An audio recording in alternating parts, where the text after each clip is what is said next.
этой работы. Доброго вечера, 7-3, пока.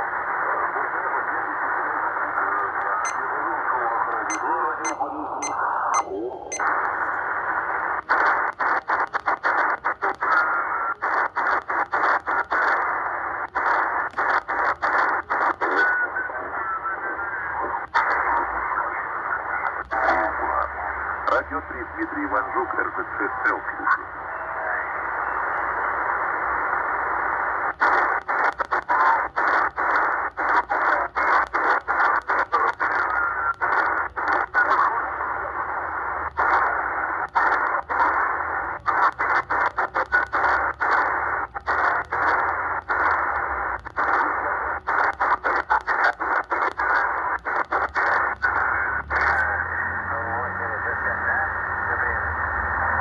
Утром вообще некогда, честно говоря, нет, мы сюда, я, по крайней мере, сюда не под...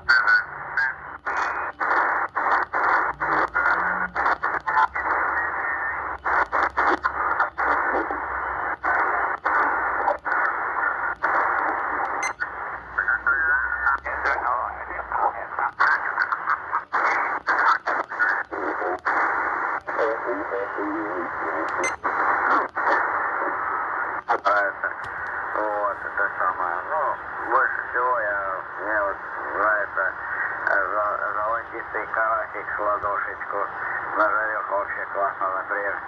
Ну вот я вчера был на рыбалке, 7 штук поймал, вот, там хороший водоем, глубокий, до 20 метров глубины, ну, возле берега, понятно.